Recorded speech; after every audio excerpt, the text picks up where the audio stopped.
Philippians 4:5.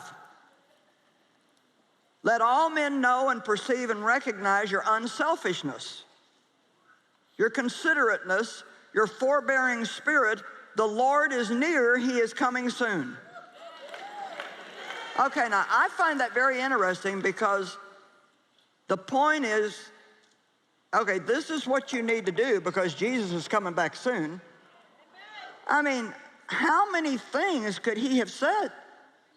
But he said, Jesus is coming back soon, so let your unselfishness be seen by all people.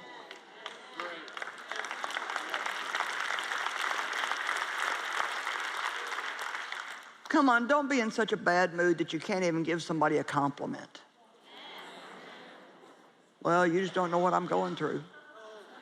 Well, I do know that more than likely you'll continue to go through it if you don't learn how to walk in love.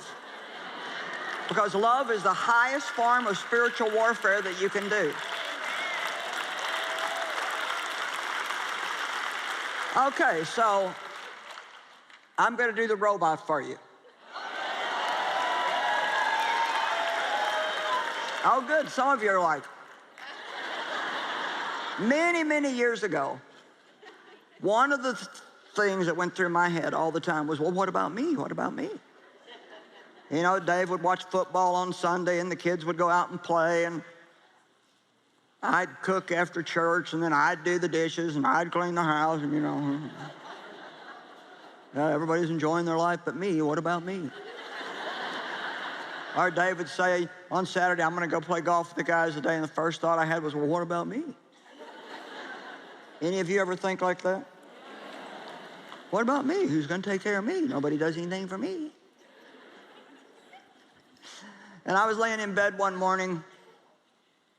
I hadn't even gotten up yet. You know, Satan will make a bid for your mind before you're ever fully awake. And I knew that Dave was going to go to some ball game that day, and I think my kids had plans, and I'm laying there thinking, well, life is sure nice for everybody else. What about me? What about me? Who is ever going to do anything for me? I do all the work around here. I cook, I clean, they just mess it up, and I clean it up again.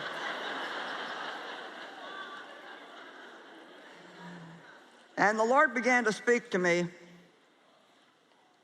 He said, you know, Joyce, the enemy grabs your mind early every morning, and he just winds you up and gets you ready for the day. Because, you know, your behavior is based on your thoughts. And so I was an expert at acting pitiful. So he said, you remind me of a little robot. The enemy comes and he just winds you up. What about me? What about me? What about me? And then when you put your feet on the floor, this is the way you look to me. What about me? What about me? What about me? What about me? Beep, beep. What about me? What about me? I probably should sell little electric robots. I bet I'd make some money. And I tell you what, I finally just got so sick of me. And I think that's the point we have to get to sometimes. I'm tired of thinking about me. I'm tired of worrying about me. I'm tired of trying to make everybody else take care of me. Let's do Mark 8:34. Forget yourself. Lose sight of yourself. Get yourself off your mind. Be more concerned for other people. Boy, you're excited about the thought of that, aren't you? Whew. I need a good cup of strong coffee to go finish this.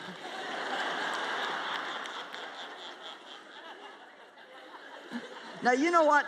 You're going to clap while I'm preaching, but to be a hearer of the word and not a doer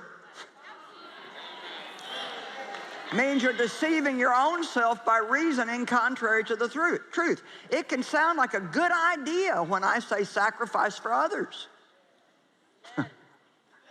But when it comes to doing it, man, can we come up with all kinds of reasons why that can't be God. Well, that just can't be God. I'll tell you two stories. My mom and dad, of course, didn't take care of me. My mother didn't mistreat me, she just wasn't there for me. And my dad was just a nightmare. I don't even know how to, even other than the sexual abuse, all I remember living at home was just fear. He worked nights, and when his key would turn in the door at night, I would go.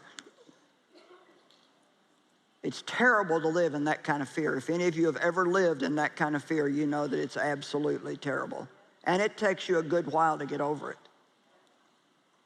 And so as soon as I could get away from home, I stayed away from them as much as I possibly could. Christmas and birthdays, I would send them a little money, and if I had to go visit, I would only stay as long as I absolutely had to. Then they moved from my hometown in St. Louis to southeast Missouri, about a couple hundred miles away from where we lived, and that suited me just fine because then I didn't have, I had an excuse then. You know, it's not just like an around the corner thing. I got to actually make a trip to see you. But fast forward, they're in their mid-70s, and both of their health was really bad. And they didn't really have good doctors in the areas where they lived, and they were getting to the point where they couldn't do things for themselves that needed to be done. And so one morning I was praying, being spiritual. Oh God, I surrender my life to you. Use me, God, use me.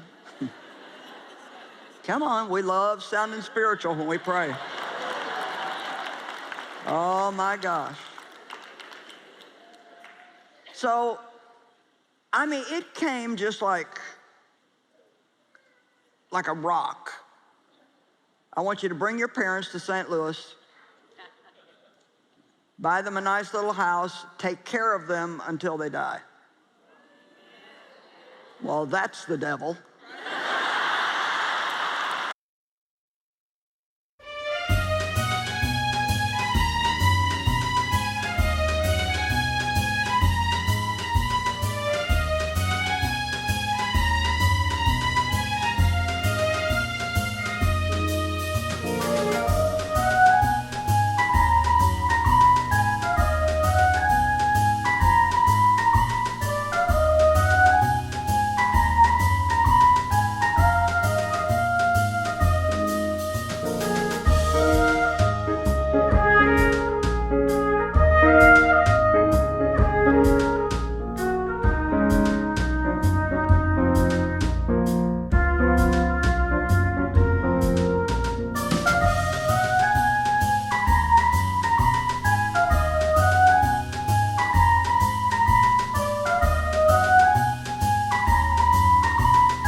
There is no way God would ask me to do that after the way they treated me. Went on to something else. God, show me what you want me to do. Come on, show me what you want me to do. Well, it just wouldn't go away, wouldn't go away. Every time I tried to pray, there it was again. And I thought, buy them a house? We don't have the kind of money to go out and just buy somebody a house. So I thought, well, if I am going to have to buy them a house, it's going to be a cheap one. And then God said, no, you're going to buy them a nice house. It wouldn't have been that expensive. It didn't have to be huge, but it needed to be in good shape. And but we didn't have the kind of money. I mean, we had enough money to do that, but it would have taken pretty much everything that we had saved. And I did not want to do it. I didn't think it was fair. Does God ever ask you to do anything that just doesn't seem fair? Woo. Well, after the way they treated me, I don't know why I should do anything for them. He said, well, so you'll be like me.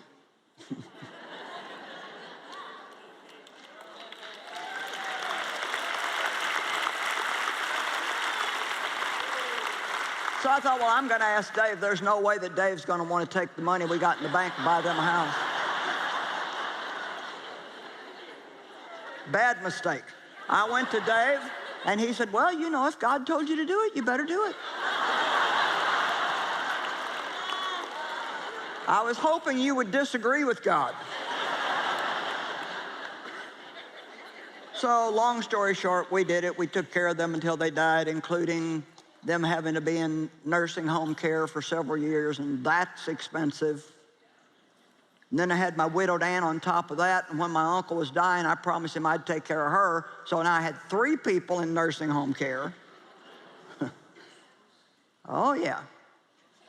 And I'm running around the world doing these conferences and telling everybody how to walk in love, and so...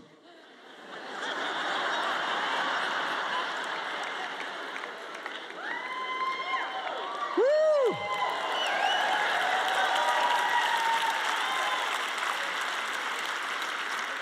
It's so easy to talk ourselves out of stuff.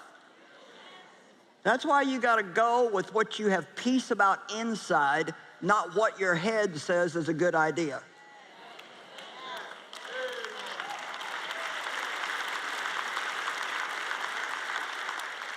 Another quick story, I'll tell it to you in the mini version.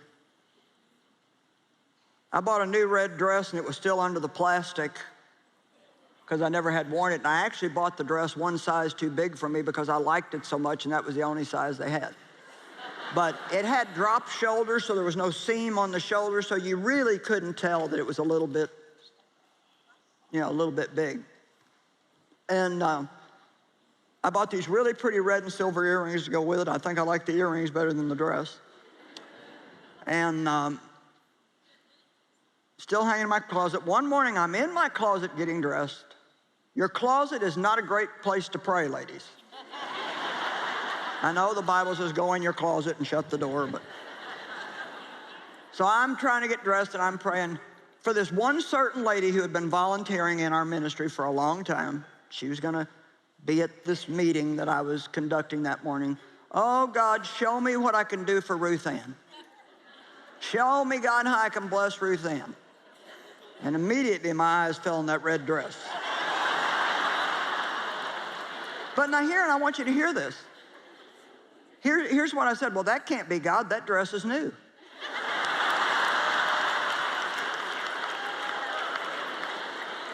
Come on, we're okay with giving away all of our raggy stuff and thinking we're really big givers because we take all this stuff to the Goodwill that we wouldn't wear anymore.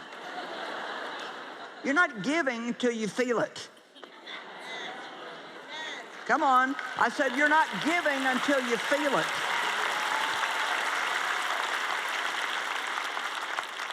So, long story short, I forgot about it. A few weeks later, I'm praying for Ruth Ann. I was like Jonah, go to Nineveh. I went the opposite direction, got swallowed up by a whale.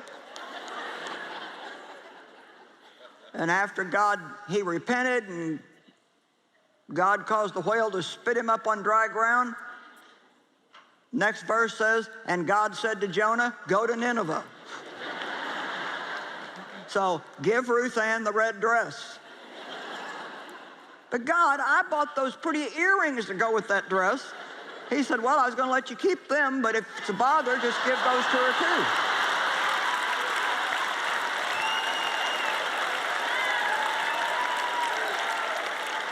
So when Ruth Ann retired from the ministry, she gave me back the red dress. And we have it at the ministry. It's one of our, like, memento things that we look at. And I took it one day to the place where I buy my clothes, and the lady had sold me this dress, and I put it on, and we had such a laugh. It was not even a pretty dress.